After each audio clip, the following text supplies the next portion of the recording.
అతను ఒక Indian student కెనడాలో చదువుకుంటున్నాడు. క్వాలిటీ ఎడ్యుకేషన్ అందుతుందని తల్లిదండ్రులు అతన్ని కెనడా పంపించారు. అంతా బానే ఉంది. యూనివర్సిటీకి వెళ్తున్నాడు, చక్కగా చదువుకుంటున్నాడు. సడన్ గా అతనికి ఒకరోజు ఈమెయిల్ వచ్చింది. కెనడా బార్డర్ సెక్యూరిటీ డిపార్ట్మెంట్ పంపించింది ఆ మెయిల్. అది చూసి షాక్ అయ్యాడు అతను. నీ స్టూడెంట్ వీసా క్యాన్సిల్ చేశాం, ఫలానా రోజులోపు దేశం వదిలి వెళ్ళిపో అనేది ఆ మెయిల్ సారాంశం. అన్ని డాక్యుమెంట్స్ సరిగానే ఉన్నాయి. స్టూడెంట్గా రూల్స్ అన్నీ ఫాలో అవుతున్నా ఎందుకు దేశం విడిచి వెళ్లాలని ఆదేశించారో అతనికి అర్థం కాలేదు. ఈ పరిస్థితి కేవలం కెనడాలో చదువుకుంటున్న స్టూడెంట్స్కి మాత్రమే కాదు, అక్కడి ఇండియన్ వర్కర్స్కి కూడా ఎదురు కావచ్చు. కెనడాలో లైఫ్ బిందాస్గా ఉందనుకుంటున్న చాలామంది ఇమిగ్రెంట్స్కి ఇది పిడుగులాంటి వార్త. ఇంతకీ కెనడా ఎందుకలా చేస్తోంది? చివరి వరకు ఈ స్టోరీ చూడండి, మీకే అర్థమవుతుంది.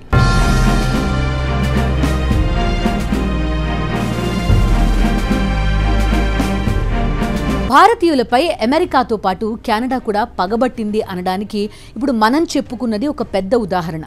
నిబంధనల పేరుతో టార్చర్ పెట్టి ఇండియన్ స్టూడెంట్స్తో పాటు వర్కర్స్ని తమ దేశం నుంచి గెంటేసే ఆలోచనలో కెనడా ఉన్నట్టుగా కనిపిస్తోంది. తాజాగా తీసుకొచ్చిన వీసా నిబంధనలని పరిశీలిస్తే ఈ విషయం అర్థమవుతుంది. ఒకవైపు ట్రంప్ పొమ్మనలేక పొగబెడుతుంటే అటు కెనడా కూడా సరిహద్దుల నుంచి ఇమిగ్రెంట్స్ని గెంటేసే ప్లాన్ చేస్తోంది. కెనడా అమలు చేస్తున్న వీసా నిబంధనలు బార్డర్ సెక్యూరిటీ అధికారులకు ఇచ్చిన అపరిమిత అధికారాలు అక్కడ ఉంటున్న వారికి, కొత్తగా కెనడా వెళ్లాలనుకున్న వారికి పెద్ద షాక్ అని చెప్పాలి. Immigration and refugee protection regulations పేరుతో కెనడా కొత్తగా వీసా నిబంధనలు తీసుకొచ్చింది. కొన్ని రోజుల నుంచి వీటిని అమలు చేయడం కూడా ప్రారంభించింది. ఏ దేశానికైనా వలస విధానాల్ని రూపొందించుకునే అధికారం ఉంటుంది.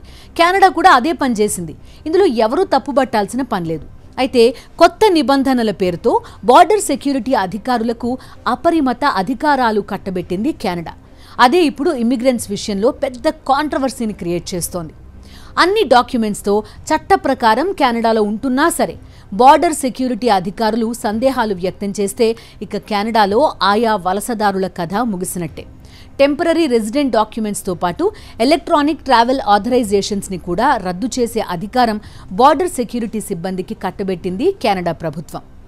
స్టూడెంట్గానో వర్కర్గానో తమ దేశంలో ఉండేందుకు గతంలో అనుమతిచ్చినా తాజాగా ఆయా వ్యక్తులు నిబంధనలను పాటించడం లేదని బార్డర్ సెక్యూరిటీ అధికారి కనుక భావిస్తే వెంటనే డాక్యుమెంట్స్ని రద్దు చేసి కెనడా నుంచి పంపించేస్తారు. స్టూడెంట్ వీసాలతో పాటు వర్క్ పర్మిట్స్ కూడా వెంటనే రద్దయిపోతాయి.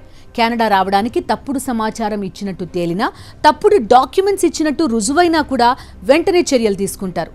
అనుమతించిన కాలం కంటే కెనడాలో ఎక్కువగా ఉంటారని అధికారులు భావించినా చాలు, వాళ్లకు కూడా కెనడా నుంచి ఎగ్జిట్ డోర్ చూపించేస్తారు. అధికారిక లెక్కల ప్రకారం కెనడాలో 4,20,000 మంది భారతీయులు ఉన్నత విద్యను అభ్యసిస్తున్నారు.